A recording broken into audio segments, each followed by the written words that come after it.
기도하심으로 주일 일부 예배를 하나님 앞에 드리겠습니다. 사랑이 많으신 하나님, 오늘도 거룩한 주일을 맞이하여 주님 앞에 나와 예배합니다. 오늘도 하나님이 우리에게 주시는 그 놀라운 은혜와 긍휼하심과 자비하심과 그 풍성하신 복을 받아 누리는 귀한 예배가 되게 하여 주시옵소서. 하나님이 예수님을 통해서 우리를 구원하신 그 구원의 놀라운 역사하심을 기뻐하며 찬양하는 구원의 잔치가 될 수 있도록 인도하여 주시옵소서. 코로나로 말미암아 4단계 거리두기가 또 2주가 연장됐습니다. 하나님, 우리를 긍휼히 여기시고 불쌍히 여겨 주시어서 이제 속히 해결되고 치유되며 나니 코로나가 이제 점점 사그라들 수 있도록 주님께서 역사하시며 인도하셔 주시옵소서. 한 주간 받은 모든 상처와 힘든 일들을 다 주님 앞에 내려놓습니다. 오늘 이 예배를 통하여서 모든 마음과 육체의 상처를 깨끗이 씻어 주시며 나의 모든 죄와 악을 회개하오니 용서하여 주시옵소서. 예수님의 보혈의 공로만을 의지하여 은혜의 보좌 앞에 담대히 나아가오니 주님의 의로우심을 덧입혀 주시어 거룩한 성도로 하나님의 백성으로 예배하게 하여 주시옵소서. 예수님 이름으로 기도드립니다. 아멘. 다같이 사도신경으로 우리의 신앙을 고백하겠습니다. 나는 전능하신 아버지 하나님, 천지의 창조주를 믿습니다. 나는 그의 유일하신 아들 우리 주 예수 그리스도를 믿습니다. 그는 성령으로 잉태되어 동정녀 마리아에게서 나시고 본디오 빌라도에게 고난을 받아 십자가에 못 박혀 죽으시고 장사된 지 사흘 만에 죽은 자 가운데서 다시 살아나셨으며 하늘에 오르시어 전능하신 아버지 하나님 우편에 앉아 계시다가 거기로부터 살아있는 자와 죽은 자를 심판하러 오십니다. 나는 성령을 믿으며 거룩한 공교회와 성도의 교제와 죄를 용서받는 것과 몸의 부활과 영생을 믿습니다. 아멘. 찬송가 259장 예수 십자가에 흘린 피로써 함께 찬양하겠습니다.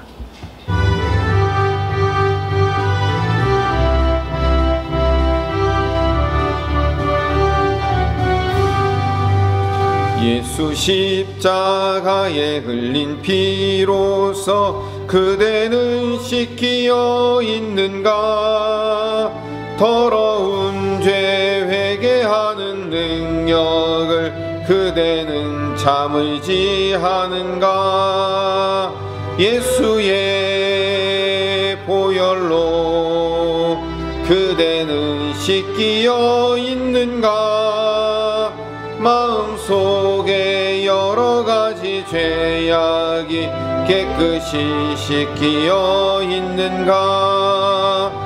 주 예수와 밤낮으로 늘 함께 그대는 행동을 하는가? 아무 때나 어디서나 그대는 십자가 붙들고 있는가? 예수의 보혈로 그대는 씻기어 있는가? 마음속에 여러가지 죄악이 깨끗이 씻기어 있는가? 주님 예수 다시 올 때 그대는 영접할 예복이 있는가? 그대 몸은 거룩한 곳 천국에 들어갈 준비가 됐는가? 예수의 보혈로 그대는 씻기어 있는가? 마음속에 여러가지 죄악이 깨끗이 씻기어 있는가? 모든 죄에 더러워진 예복을 주 앞에 지금 다 벗어서 샘물같이 솟아나는 보혈로 눈보다 더 희게 씻으라. 예수의 보혈로 그대는 씻기어 있는 있는가? 마음속에 여러가지 죄악이 깨끗이 씻기어 있는가? 아멘. 사랑이 많으신 하나님, 오늘도 대언자를 통하여서 우리에게 주실 말씀 가운데 하나님의 풍성한 은혜가 가득 채워짐으로 말미암아 우리가 이 말씀을 듣고 받아 하나님의 놀라운 구원하심을 받은 자로서 예수님의 사랑을 받아 예수님의 제자로 살아가는 자로서의 삶을 살아가게 하여 주시옵소서.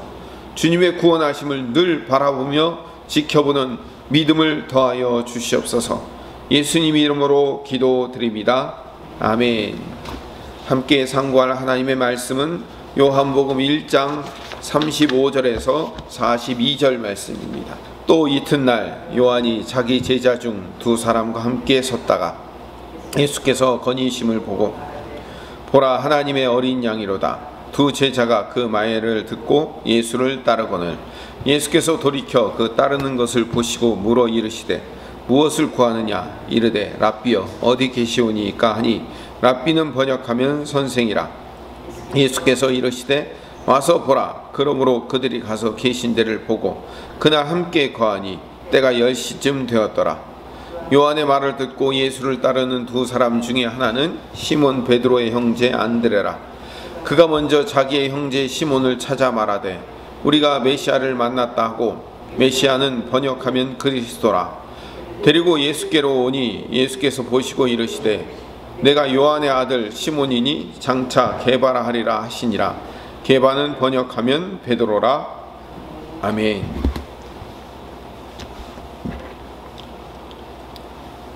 이번 주와 다음 주에 각각 2명씩 예수님께서 제자로 삼으시는 장면을 설명할 예정입니다. 오늘은 안드레와 그 형제 시몬에 관한 이야기이고 다음 주는 빌립과 나다나엘을 부르시는 이야기입니다. 오늘은 그 요한의 두 제자가 예수님을 따르게 되는 장면으로부터 시작을 합니다. 오늘 보면 35절 36절에 보면 요한의 두 제자가 함께 섰다가 예수님께서 거니심을 보고 예수님을 향하여서 세례 요한이 하나님의 어린 양이다 라고 선포합니다. 이 하나님의 어린 양이라는 말은 지금 처음 나온 얘기가 아니죠. 지난주에 그러니까 이미 29절에 세례를 받으러 오시는 예수님을 보고 세상 죄를 지고 가는 하나님의 어린 양이다. 다시 말하면 세상 죄를 치워버리는 하나님의 어린 양이다 라고 한번 부르셨어요. 세례 요한이. 그 다음에 제자들 앞에서 또 한 번 하나님의 어린 양이다 라고 불렀어요. 이렇게 2번 반복하는 이유는 당연히 강조하기 위해서 그랬습니다. 근데 35절 36절에 아주 중요한 상징적인 단어 신성을 표현하는 단어가 등장합니다.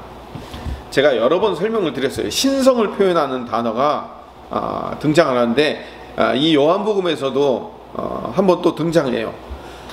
출애굽기에 가면요 모세가 떨기나무 불꽃 가운데서 하나님을 만나잖아요. 그러니까 하나님 당신의 이름이 뭡니까? 라고 모세가 물어보니까 하나님이 내 이름은 야훼다 라고 얘기해요. 우리가 흔히 말하는 여호와 야훼다 라는데 이 야훼는 나는 나다 이런 의미예요. 이 나는 나다 라는 이 야훼라는 말이 신성을 표현하는 단어예요. 이 야훼라는 단어가 요한복음에도 7번이나 기록이 되어 있어요. 그러니까 이 야훼라는 단어는 히브리어인데 이제 신약에 가면 헬라어를 쓰죠. 이 헬라어에서는 에고 에이미 나는 나다 라는 단어로 써요.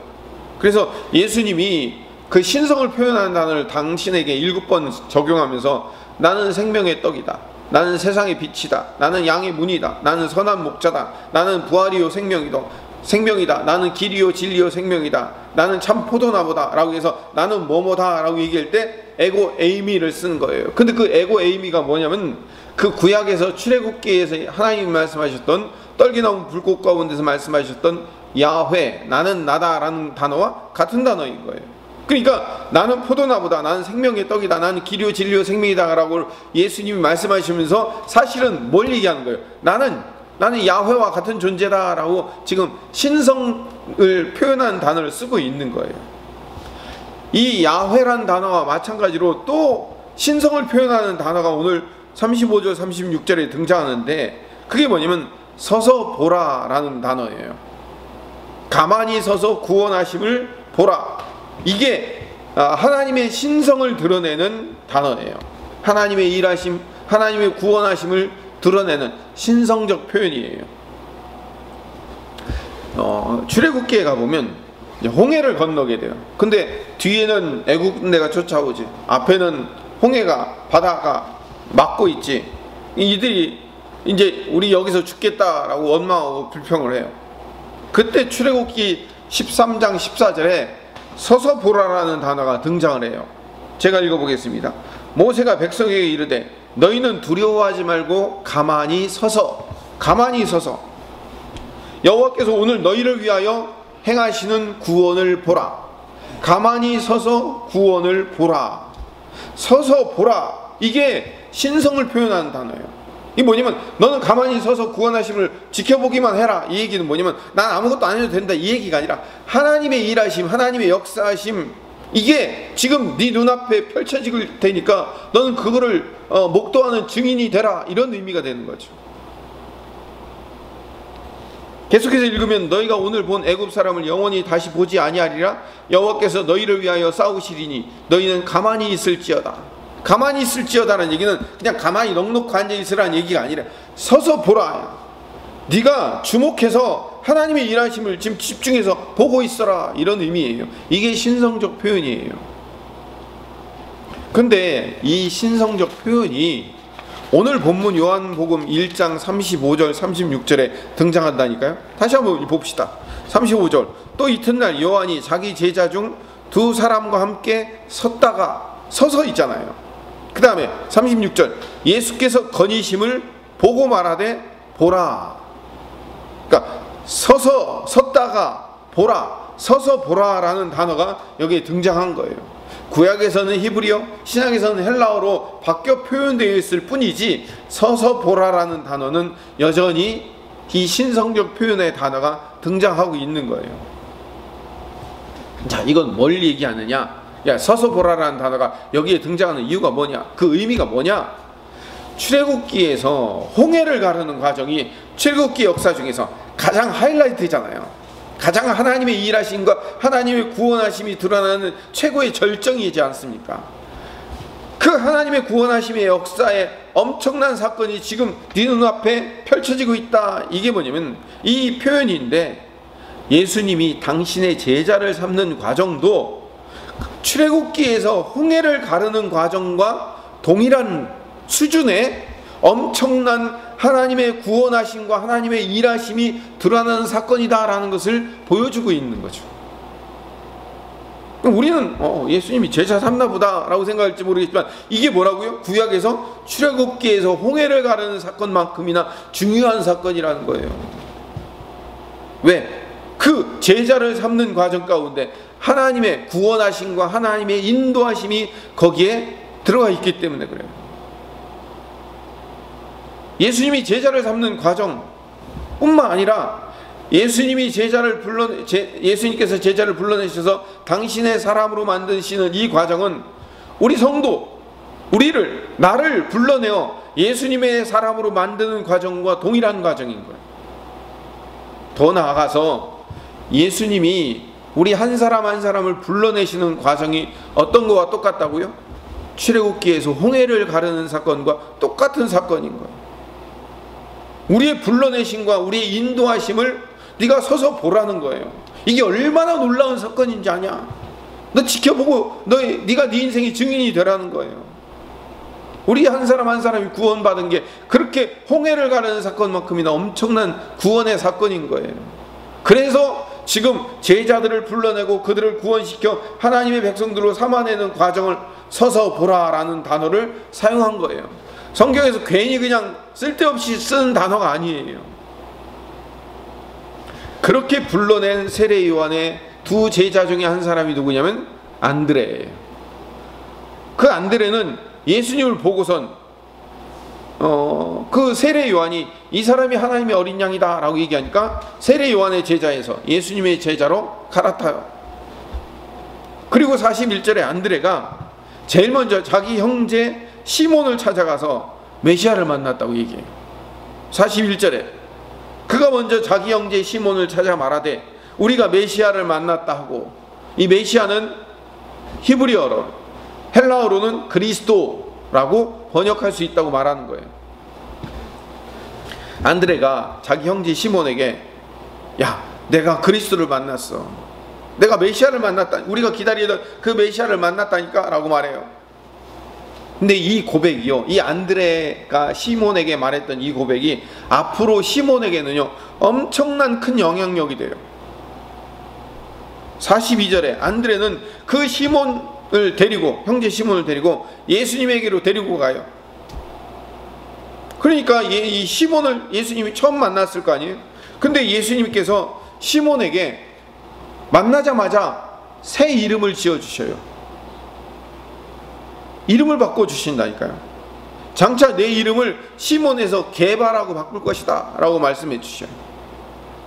이름을 바꿔주고 이름을 준다는 것은요 누구만 할 수 있는 일이에요. 창조주만 할 수 있는 거예요. 이름을 바꾸고 이름을 주는 거는 아버지만 할 수 있는 거예요. 이거 주인만 할 수 있는 거예요. 주인이 종에게 종을 사오면 야, 앞으로는 네 이름을 뭐라고 부르겠다라고 주인이 정하면 그때부터는 내가 일평생 다른 이름을 갖고 있다 할지라도 주인이 그날부터 그 이름을 정해주면 그날부터 돌쇠로 불리게 되는 거예요. 왜? 주인이 부르는 이름이니까. 그러니까 창조주, 주인, 아버지, 이 세 사람만 이름을 부여해 줄 수 있는 거예요.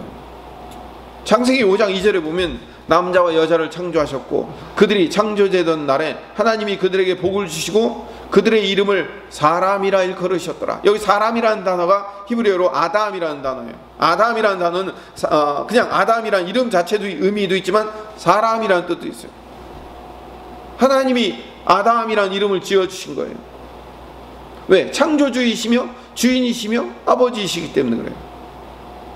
예를 하나 들어보면 창세기 2장 20절에 아담이 모든 가축과 공중의 새와 들의 모든 짐승에게 이름을 지어주니라.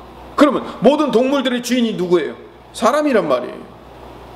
사람이 모든 동물들을 다스리고 통제할 권한을 갖고 있어요. 그래서 하나님이 모든 동물들을 다스릴 권세를 주었잖아요. 주인이에요. 동물들의 주인은 우리라고요. 하나님이 아브라함으로, 사레를 사라로 바꿔주셔요. 야곱을 이스라엘로 바꿔주셔요.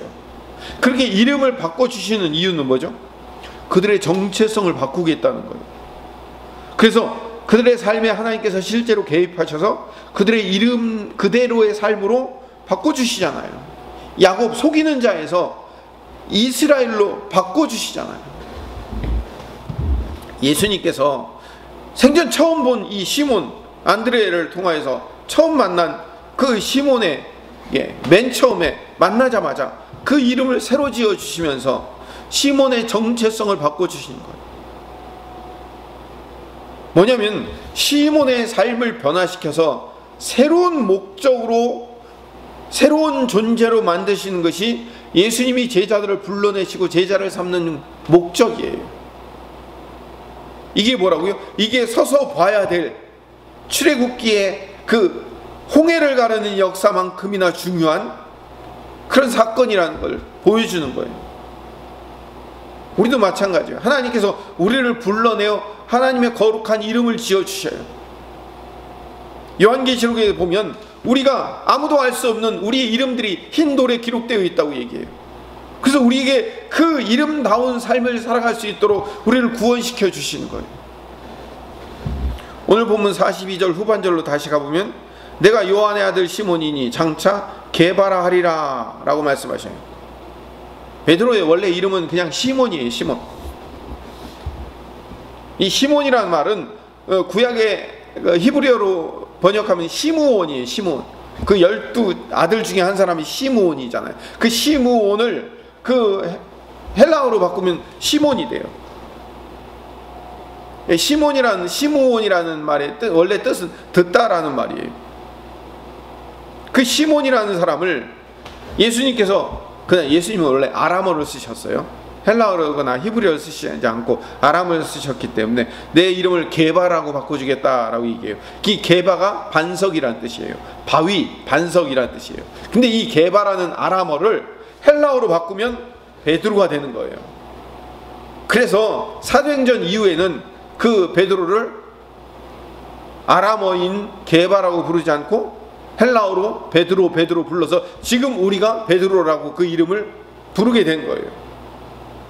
베드로도 바위, 반석이라는 뜻인 거죠. 옛날에 목사님들이 이런 설교를 많이 했어요. 시몬이라는 말에는 갈대가 있고 그 갈대같이 이리저리 흔들리는 마음을 이 베드로, 바위 같은 마음으로 하나님이 바꿔주셨다라는 그런 감동적인 설교를 위한 풀이를 하는데 사실 그런 말은 없어요. 이 시몬이라는 말은 시므온, 듣다라는 말에서 파생된 단어이지 갈대라는 말은 사실 없어요. 성경은요, 사실을 이야기해야지 감동을 이야기해서는 안 돼요. 감동을 위해서 사실을 왜곡하면 안 돼요. 예수님은 시몬을 장차 게바, 반석을 바위다 이렇게 부르실 것을 약속하셔요. 그렇게 약속하신 이유가 있어요.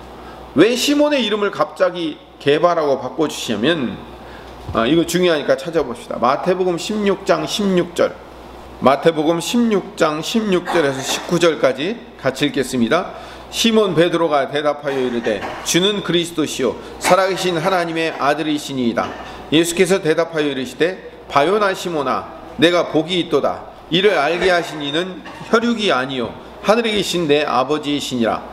또 내가 내게 이르되 너는 베드로라. 내가 이 반석 위에 내 교회를 세우리니 음부의 권세가 이기지 못하리라. 내가 천국 열쇠를 내게 주리니 내가 땅에서 무엇이든지 매면 하늘에서도 매일 것이요 내가 땅에서 무엇이든지 풀면 하늘에서도 풀리리라 하시고, 이 약속을 성취하기 위해서 이 시몬을 만나자마자 뭐라고 이름을 지어주겠다고요? 게바, 다시 말하면 베드로라고 이름을 지어주시려고 그렇게 약속을 하신 거예요. 18절에 또 내가 내게 이르노니 너는 베드로라. 너는 베드로라. 내가 이 반석 위에 내 교회를 세우리니, 이 약속을 성취하기 위해서, 이걸 이루기 위해서 맨 처음에 시몬을 만나자마자 야, 네 이름을 게바라고 바꿔주겠다 라고 얘기한 거죠. 게바는 아람어예요. 나중에 이제 헬라어로 바뀌어서 베드로라고 말씀드렸습니다. 베드로처럼 예수님을 그리스도이시며 살아계신 하나님의 아들이라는 신앙을 고백하는 자들 위에, 그런 사람들이 뭐예요? 반석 같은 사람들이에요. 그 고백을 반석이라고 부르시기 위해서 그 예수님을 그리스도이시며 살아계신 하나님의 아들이라고 고백하는 그 고백이라는 반석 위에 교회를 세우시려고 시몬의 이름을 바꿔주신 거예요. 베드로가 한 고백 위에 뭐가 세워진다고요? 교회가 세워진다고요. 결국 베드로의 반석과 같은 그 고백 위에 이 땅에 교회가 세워진 거예요. 예수님의 십자가의 그 놀라운 열매가 뭐예요? 예수님의 십자가의 열매, 그게 교회잖아요. 하나님이 시몬을 만나자마자 네 이름은 게바다, 네 이름은 베드로다 라고 말한 게 뭐예요? 그 고백 위에 그 십자가의 열매를 세우기 위해서 그런 거예요. 자 보세요. 그러면 예수님께서 안드레를 발견하여 세례 요한의 제자 삼고 그 형제 베드로를 제자 삼는 이 일은 어떤 일이라고요? 출애굽에서 홍해를 가르는 사건 이상의 엄청난 사건인 거예요. 그렇기 때문에 거기에 뭐가 보이는 거예요? 무슨 단어가 등장해요? 신적 단어인 서서 보라라는 단어가 거기 미리, 이게 엄청난 사건이기 때문에 그 단어를 사용한 거예요. 제가 지금까지 설명한 것을 사도 바울이 이렇게 요약을 했어요. 에베소서 1장 4절 5절에 보면, 제가 읽어보겠습니다. 곧 창세전에 그리스도 안에서 우리를 택하사 우리로 사랑 안에서 그 앞에 거룩하고 흠이 없게 하시려고 그의 기쁘신 뜻대로 우리를 예정하사 예수 그리스도로 말미암아 자기의 아들들이 되게 하셨으니. 이게 서서 보라를 신약식으로 바울식으로서 풀어 설명한 내용이에요. 창세전에 그리스도 안에서 우리를 택하여 우리로 사랑 안에서 그 앞에서 거룩하고 흠이 없는 예수 그리스도의 제자로 삼으시기 위해서 그 깊으신 뜻대로 우리를 예정하여 예수 그리스도로 말미암아 하나님의 아들들이 되도록 만들어내는 과정, 거기에 서서 보라라는 사건이 등장하는 거예요. 그래서 예수님은 요한복음에서 당신의 제자를 불러내심으로 첫 사역을 시작하게 되는 거예요. 출애굽 사건이 예수님의 하나님의 서서 보라를 통해서 출발한 것처럼 예수님의 구원 사역도 서서 보라를 통해서 출발하고 있다는 것을 보여주고 있는 거죠. 그래서 요한복음은요, 뭘로 시작하냐면 베드로가 게바로 반석으로 부름받는 사건으로 1장에 시작을 하잖아요. 그리고 나중에 요한복음은 뭘로 끝나요? 요한복음 22장에 그 베드로가 쓰라린 좌절과 실패를 겪은 다음에 그가 회복되어 새로운 소명을 받는 이야기로 끝나잖아요. 베드로의 이야기로 시작해서 베드로의 이야기로 사실 끝나요. 그 뭐냐면 예수님이 그 베드로를 통해서 하나님의 놀라운 역사를 시작하기 위해서 그런 거예요. 그러니까 이거를 조금 과장되이 줄이면 예수님은 시몬을 게바, 즉 반석으로 부르시려고 이 요한복음의 역사를 시작했다고 해도 과언이 아닌 거예요. 하나님의 일하시는 속성을 그대로 보여주고 있는 거예요. 하나님은 약속하시고 그 언약을 하나님의 방법으로 이루는 거예요. 그걸 구원 또는 회복이라고 부르죠. 그게 이게 이제 신적인 단어인 서서 보라라는 단어 안에 그 내용이 들어가 있는 거예요. 서서 보라를 설명하는 구약의 또 다른 이야기가 하나 등장합니다. 호세아 1장 2절에서 9절 말씀에 보면 이 호세아가 음란한 여자 고멜을 아내로 삼도록 하나님께 명령을 받아요. 그래서 세 자녀, 아들, 딸, 아들, 이 세 자녀를 낳아요. 첫째 아들은 이스르엘. 이스르라는 말은 잘하다, 씨 뿌리다 이런 뜻이에요. 엘은 하나님이에요. 하나님이 씨 뿌리신다, 하나님이 잘하게 하신다, 이런 말이 이스르엘이에요. 근데 호세아 1장 5절에 가보면 그날에 내가 이스라엘 골짜기에서 이스라엘의 활을 꺾으시리라. 이스라엘 골짜기에서 활을 꺾겠다라는 얘기는 뭐냐면 이스라엘을 심판하시겠다는 거예요. 그러니까 하나님이 이스라엘을 좋은 의도로 처음에 출발시킨 게 아니에요. 심판의 자리로 거기를 사용하시기 시작한다라는 의미로 첫째 아들의 이름을 이스라엘로 지어놨어요. 둘째 딸을 낳았어요. 근데 이름이 로루하마예요. 제가 언젠가도 말씀드리지만 그 히브리어 로라는 말은 뭐뭐가 아니다라는 뜻이에요. 루하마는 불쌍히 여기다라는 거예요. 로루하마는 불쌍히 여기지 않겠다. 딸을 낳았는데 그 딸 이름이 불쌍히 여기지 않겠다라는 뜻이 있어요. 셋째 또 아들을 낳았는데 로암미예요. 암미는 백성이라는 뜻이에요. 내 백성. 그러니까 로암미, 내 백성이 아니다라는 그런 뜻으로 지은 거예요.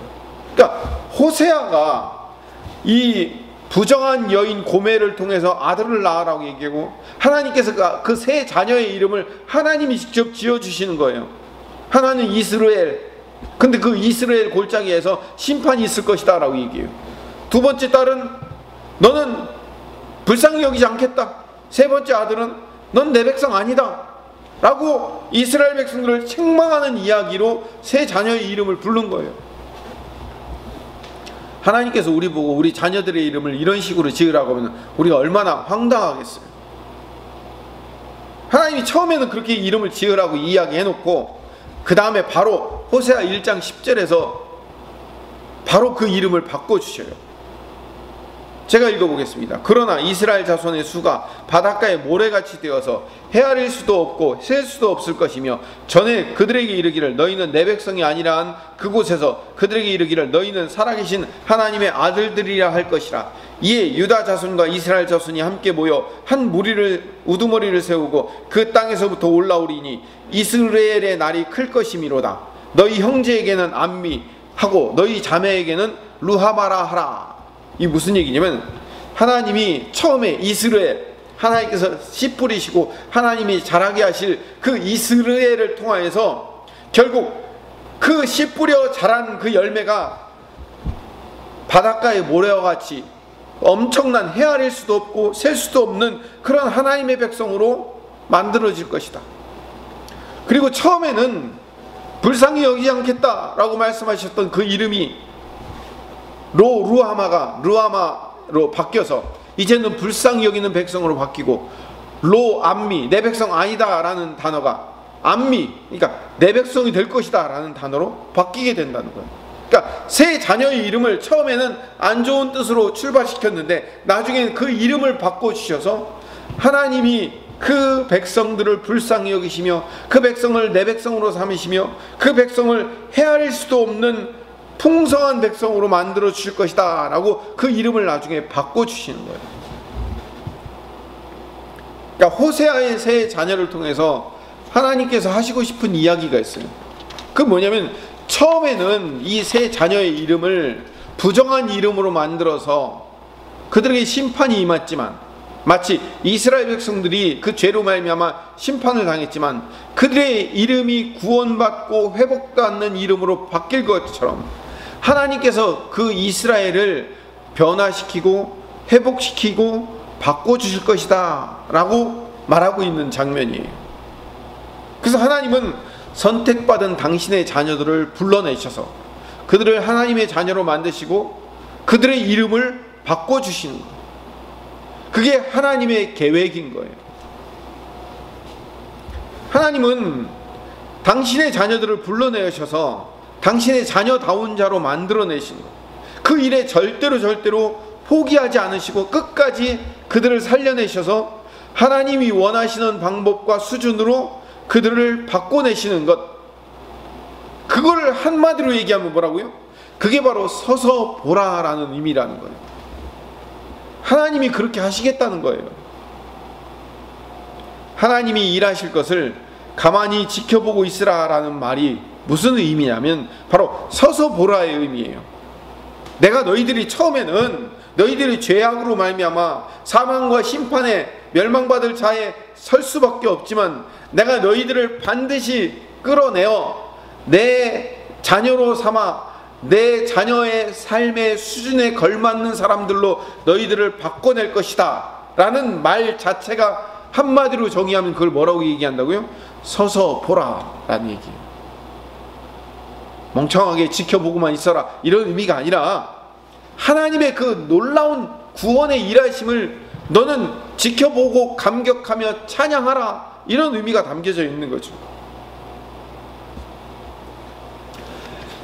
오늘 보면 그 예수님의 두 제자의 이야기 안에는 그래서 출애굽 당시에 홍해를 가르는 엄청난 역사하심과 동일한 구원의 놀라운 이야기, 회복의 놀라운 이야기가 담겨져 있어요. 안드레를 데리고 온 시몬이 장차 게바, 즉 베드로가 되어 반석이 되어서 예수님의 십자가의 최종 열매인 교회가 세워질 것이기 때문에 이 작은 파장 가운데 우리 눈에 보이는 작은 파장처럼 보이지만 이게 앞으로 엄청난 역사를 불러일으킬 것을 우리는 서서 보아야 한다라고 성경이 말하고 있는 거예요. 우리 함께 하는 말씀만 더 읽고 오늘 말씀을 마치도록 하겠습니다. 누가복음 3장 1절 2절을 읽어봅시다. 디베료 황제가 통치한 지 15해 곧 본디오 빌라도가 유대의 총독으로 헤롯이 갈릴리의 분봉왕으로 그 동생 빌립이 이두레와 드라고니 지방의 분봉왕으로 루사니아가 아빌레네의 분봉왕으로 안나스와 가야바가 대제사장으로 있을 때 하나님의 말씀이 빈들에서 사가랴의 아들 요한에게 임한지라. 요한복음 1장에 나오는 제자들을 부르는 이야기가 누가복음은 이런 방식으로 설명되고 있습니다. 오늘 본문 누가복음 3장 1절에 보면 당대의 황제들과 왕들의 이름이 등장합니다. 로마의 황제 디베리오 가이사, 티베리우스 황제를 얘기하는 거예요. 유대의 총독으로 온 본디오 빌라도, 갈릴리의 분봉왕으로 있었던 헤롯, 이두레와 드라고니 지방에 있었던 분봉왕 빌립, 아빌레네 지역을 다스리는 분봉왕 루사니아, 그리고 유다의 지역에서 실질적인 유대인들의 영적인 영향력을 행사하고 있었던 대제사장 안나스와 가야바. 자, 이 사람들의 이름은 뭘 의미할까요? 그 당시 예수님 당시에 세상의 권력과 권세를 잡은 자들의 이름이 등장하는 거예요. 그 당시 그 땅을 끌고 가는 세상의 권세를 잡은 자들의 이름이 거기 1절에 다 들어가 있어요. 한마디로 그 당시 그 시리아 지방을 이끌고 갈던 역사의 주인공들이라고 불리우는 사람들의 이름인 거예요. 그런데 여러분, 그 세상의 주역들이라고 부르는 자들 앞에 하나님의 말씀이 빈들에 있는 사가랴의 아들 요한에게 하나님의 말씀이 임하는 거예요. 그리고 요한이 요단강에서 세례를 베풀면서 메시아이신 예수 그리스도를 만나고 그분을 하나님의 어린 양이라고 부르는 사명이 시작되는 거예요. 약태터옷을 입고 메뚜기와 석청을 먹고 기인처럼 살았죠. 정말 기인처럼 살았던, 우리식으로 얘기하면 자연인으로 살았던 그런 세례 요한이 당대의 역사의 주인공이라고 부르는 황제와 왕들과 제사장들보다 더 중요하고 더 큰 임무를 부여받았다는 것을 지금 누가복음 3장 1절에서 2절 말씀에 보여주고 있는 거예요. 오늘 베드로가 그 형제 안드레의 도움을 받아서 메시아이신 그리스도를 만나는 과정, 그래서 그의 이름이 바뀌는 그 과정은 요한복음이 뭐라고 설명하냐면 이거는 홍해를 가르는 사건과 동일한 사건이다. 너희들이 서서 지켜보며 하나님의 일하심을 바라봐야 되는 어마어마하고 엄청난 사건이다 라고 성경이 설명을 하고 있는 거예요. 하나님이 갈릴리의 한 어부 시몬을 선택하셔서 그를 역사의 주인공으로 삼는 거예요. 왜 그가 역사의 주인공이 되는 거예요? 장차 그가 게바가 되어서, 베드로가 되어서 그가 한 고백 위에 온 인류의 구원의 방주인 교회가 세워질 것이기 때문에 이게 얼마나 크고 놀라운 사건이에요. 그러니까 하나님의 눈에 보이기에는 그 당시에 세상을 지배하고 있는 황제, 왕들, 제사장들, 이들이 주인공이 아니에요. 오히려 하나님의 말씀이 임한 세례 요한이 주인공이며 세례 요한의 제자였던 안드레, 그 안드레에게 끌려온 베드로가 역사의 주인공이었던 거예요. 오늘 말씀을 정리합시다. 마찬가지로 지금 이 자리에서 영상으로 예배드리고 있는 우리 성도들이 하나님 나라의 진짜 주인공인 거죠. 이 땅을 지배하고 있는 이 땅의 주인공들은 뭐 대선 후보들, 재벌들, 올해의 인물들 100명, 이런 사람들이 세상을 지배하는 자들이 아니라 하나님의 말씀을 믿고 듣고 그 말씀대로 살아가는 우리가 하나님 나라의 주인공인 거예요. 황제가 되고 왕이 되고 제사장이 되어서 이루는 게 아니고 내가 처한 상황과 환경 속에서 부름을 받아 오늘도 예수님의 제자의 삶을 사는 우리가 하나님 나라의 주인공인 거죠. 내가 오늘 살아가고 있는 하루하루의 삶이 출애굽 때 하나님께서 말씀하신 서서 보라의 삶이 되는 거예요. 평범해 보이는 일상의 삶에서 만나는 한 사람 한 사람과의 만남, 늘 해야만 하는 일상의 삶들과 가정과 자녀들과의 대화, 우리 모든 삶에서 하나님은 나를 사용하셔서 서서 보라의 그 놀라운 구원과 회복의 삶을 우리를 통해서 살아가게 만들고 있다는 사실을 우리는 기억해야 되는 거죠. 홍해를 가르며 구름 기둥과 불 기둥으로 인도하고 있는 그 엄청난 하나님의 역사하심이 시몬에게 새 이름을 부여하심으로 교회의 첫 기틀을 마련한 엄청난 사건들이 지금 오늘 우리의 삶에서도 동일하게 일어나고 있다는 사실을 우리는 믿고 있어야 돼요. 내가 우리 가정에서 우리 자녀들과 함께 우리 성도들과 함께 살아가는 이 삶 자체가 전부 하나님이 역사하신 서서 보라의 삶의 한 과정인 거예요. 내 삶에서 그것이 그대로 드러나고 있는 거예요. 하나님의 그 놀라운 구원의 역사하심과 그 회복의 역사가 지금도 일어나고 있는 거예요. 나처럼 우스꽝스럽고 게으르고 서투르고 부족하고 그런 사람이 하나님의 반석으로 세워져 가고 있는 과정, 이게 하나님 나라에서는 세상의 어떤 황제들이나 왕이나 권력자들이나 세상의 어떤 통치자들의 행위보다도 더 큰 하나님 나라의 역사심으로 등장하고 있다는 사실을 우리는 믿는 거예요. 그런 믿음을 가지고 우리의 날마다의 삶, 매 순간의 삶에 하나님이 우리에게 부여하신 그 서서 보라의 삶이 늘 이루어지고 있다는 사실을 깨닫는 하나님의 백성 되시기를 간절히 소망합니다. 기도하겠습니다. 사랑이 많으신 하나님, 오늘도 우리의 인생이 내가 살아가고 있는 평범해 보이는 내 삶 하루하루가 하나님에게서는 구원의 놀라운 역사를 이루시는 하나님의 서서 보라의 삶임을 깨닫습니다. 날마다 우리는 그 하나님의 통치하심과 구원하심과 역사하심의 삶을 경험하며 맛보며 살아가고 있다는 믿음과 자부심을 가지고 살아가는 주의 백성 되게 하여 주시옵소서. 예수님 이름으로 기도드립니다. 아멘. 258장 찬송하시면서 준비하신 예물을 하나님 앞에 봉헌하도록 하겠습니다. 수도권 사회적 거리두기가 또 2주 연장됐습니다. 8월 22일까지 계속 연장됐는데 우리가 함께 계속 기도하고 있지만 4단계 연장이 속히 풀릴 수 있도록, 속히 코로나가 잠잠해질 수 있도록 함께 같이 기도해 주시기를 부탁드립니다. 어제까지 온라인 여름 성경학교가 잘 마쳤습니다. 청소년 여름 수련회가 진행 잘 될 수 있도록 함께 같이 기도해 주시기 바랍니다.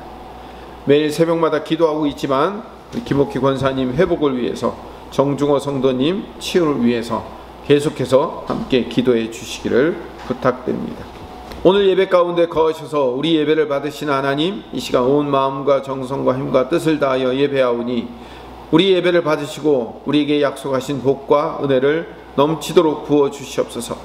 우리에게 주신 것 중에 구별하여 정성껏 예물을 준비하여 하나님 앞에 드리오니 받으시고 향기로운 제물로 흠양하여 주시어 하늘의 신령한 상급과 땅의 기름진 복으로 넘치게 채워 주시옵소서. 육체의 질병 있는 자들에게 하나님께서 치료의 광선을 발하여 주시어 주님의 권능의 오른손으로 친히 안수하여 주시어 속히 깨끗이 치유하여 주시옵소서. 특별히 김옥희 권사님 속히 회복되게 하여 주시옵소서. 정중호 성도님 속히 치유받게 하여 주시옵소서. 하나님의 놀라운 은혜로 말미암아 치유와 회복이 일어나게 하여 주시옵소서. 다음 세대들을 위해 기도합니다. 자라는 어린이들, 청소년들, 청년들 하나님이 주신 꿈과 비전을 품게 하시며 예수님의 제자가 되어 하나님 영광 위에 살아가게 하여 주시옵소서. 우리 자녀들 위해 기도합니다. 우리 자녀들의 일상, 그들의 꿈과 비전을 주님 인도하여 주시어 원하는 학교, 적성에 맞는 직장, 비전에 맞는 사업, 하나님이 주시는 멋지고 아름다운 배우자, 결혼, 가정, 적절한 자녀들을 허락하시며 주님이 주인 되는 건강한 자녀들의 가정 되게 하여 주시옵소서. 이제는 우리 구주 예수 그리스도의 풍성하신 은혜와 창조하시며 섭리하시는 하나님의 무한하신 사랑하심과 우리 안에 계셔서 우리의 삶을 인도하시는 성령님의 교통하심과 충만하심과 기름 부으심과 역사하심이 하나님의 놀라운 서서 보라 구원하심과 그 역사하심의 그 놀라운 일이 우리의 삶에 날마다 일어나고 있다는 사실을 우리는 깨닫고 기뻐하고자 다짐하는 우리 모든 김포수종교회 성도들 머리 위에, 온라인으로 예배하는 모든 하나님의 백성들 머리 위에 영원토록 함께 하시옵기를 간절히 축원하옵나이다. 아멘.